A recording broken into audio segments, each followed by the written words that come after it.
All right, let's hop on YouTube. Oh shit, Spyro 4 was announced.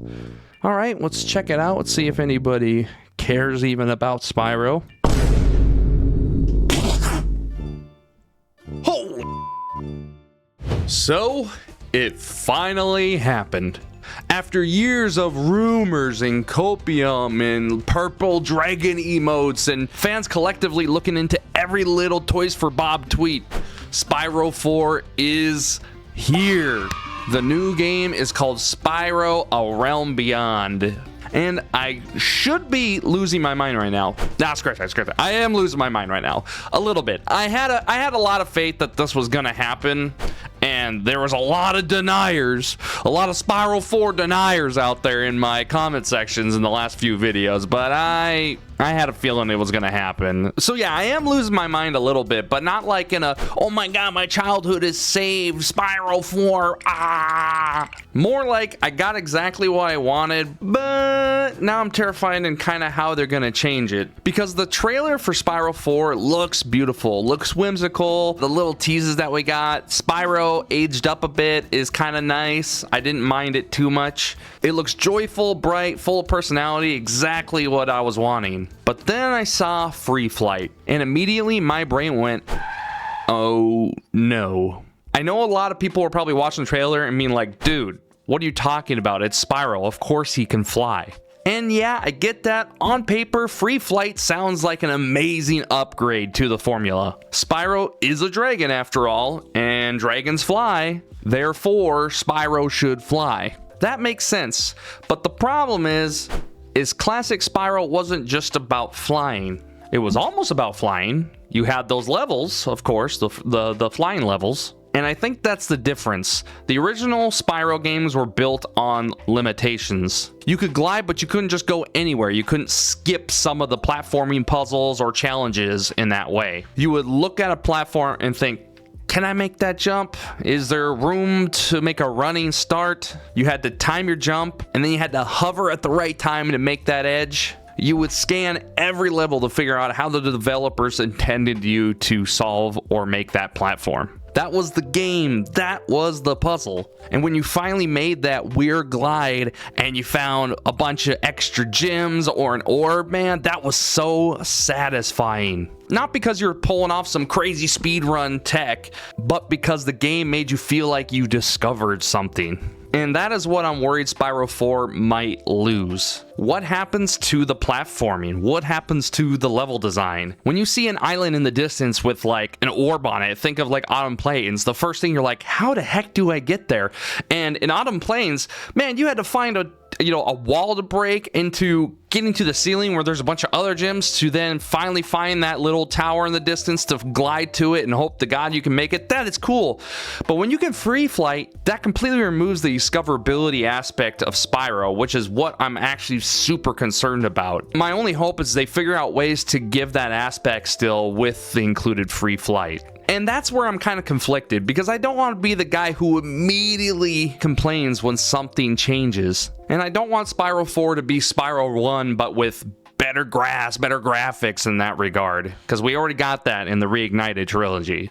I do want them to evolve the series in some sort of way. I like newer ideas, but free flight is just not a small change. That's not like giving Spyro like a new breath or a new ability or like a new collectible to grab. That changes the foundation of Spyro to its very core.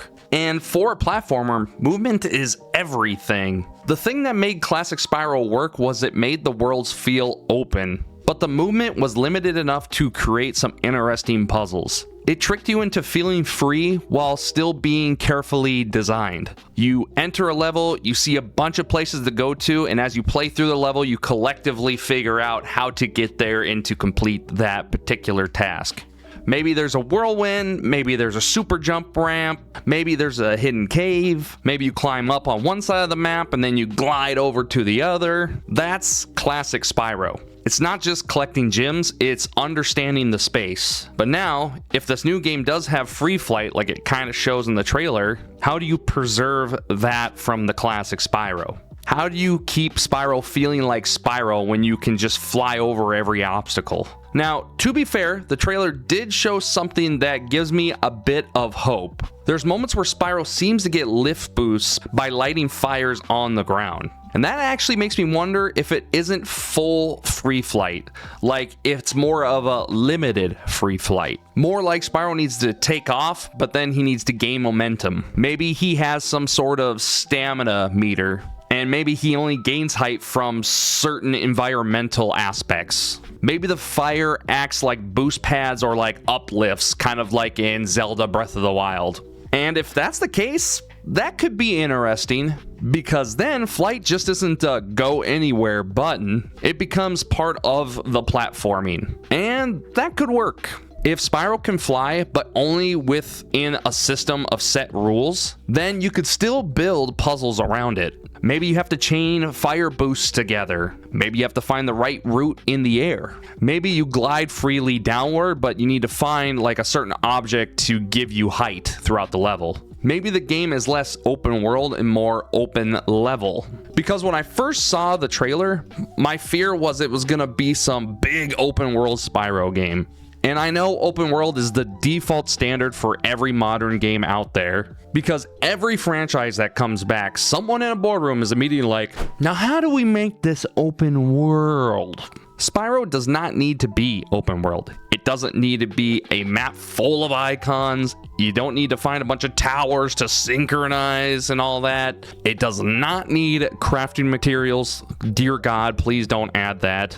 It needs levels, it needs realms, it needs hub worlds. Spyro needs spaces that are tightly designed enough that feel intentional. And that is why I hope A Realm Beyond is more of an open level design and not a open world design. Because there is a huge difference to them. Open world means one giant map that everything just kind of blurs together. Open level means bigger playgrounds that are handcrafted. And Spyro could absolutely work in a bigger playground. Honestly, Spyro's levels were pretty open for their time already. You could run around, collect things, explore side paths, find secrets, come back to things you might have missed in the beginning. These games were never linear hallway platformers like Crash Bandicoot series. So expanding that could be pretty great, but only if the levels feel like Spyro levels. I want realms with very strong themes. I want memorable layouts. I want weird NPCs asking me to solve their problems even though it makes like no sense. I want to enter a level and instantly know its identity. Not just like a forest area or a lava volcano. Give me something specific, handcrafted. Give me a cozy village where everyone's obsessed with sheep. Because that's a Spyro game. There's gotta be sheep. The original games were weird, like charmingly weird. Like you walk into a level and see everyone wearing sunglasses and it would just not explain it. That's the energy I want Spyro 4 to have. But again, it comes back to the level design. If the game is built around free flight, then the levels need to be built around making challenges for that free flight. Because here's the thing, flying itself isn't automatically fun. Flying is fun when there's rules, obstacles, and decisions. If I can just fly straight to any collectible, that's gonna get boring really fast. But if I have to use fire boosts, manage height, dodge obstacles, dodge hazards, choose routes, and figure out how to reach certain areas, then suddenly free flight becomes a new kind of Spyro platforming. And that is the version that I want. And I know some people are gonna hear this and say, you are just absolutely blinded by nostalgia. And honestly, maybe a little. Actually, I am absolutely nostalgic for Spyro. I'm not going to pretend like I'm not. But nostalgia is not the only reason I care about this. The original Spyro games still work because they were well designed. They age like fine wine. You can go back and play them and still have an absolute great time, and the controls still work. Go back and play the original Resident Evil, and then go play a modern one, and you tell me how the controls work. Exactly. The original Spyro still holds up. You could still play it to this day. That is not nostalgia. That is just great game design. I did watch a couple of interviews with some of the developers for Toys for Bob on the Spyro 4 A Realm Beyond, and they were talking about how, you know, they really love the Spyro franchise and they're glad the community pushed it forward. But as they were talking, it really sounded like they were trying to appease everyone.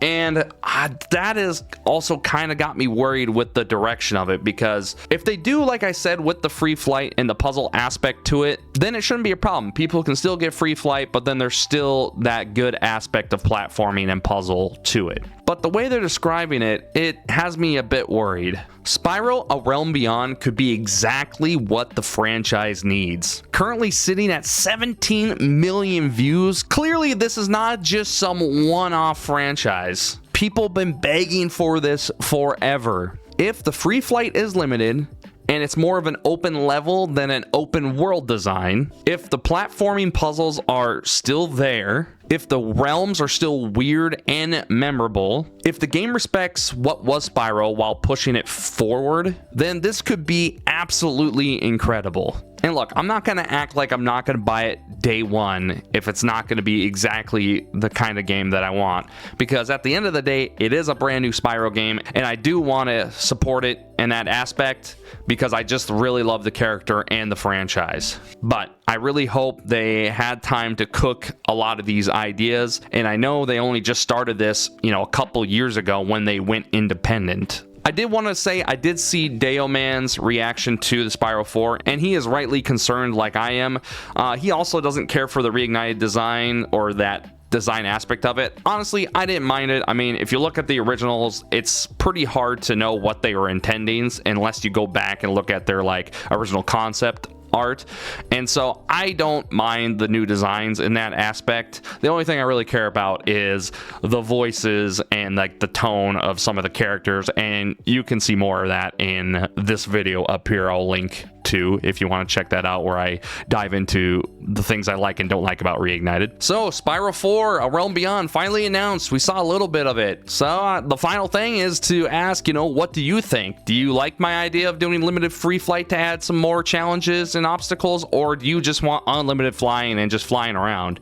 Let me know in the comments. I'm curious what everyone's kind of thinking and feeling. So hey, thanks for watching. If you made it to the end of the video, comment flame down below, and yeah, check out all my other Spyro related content, and I'll see you guys in another video. Bye bye.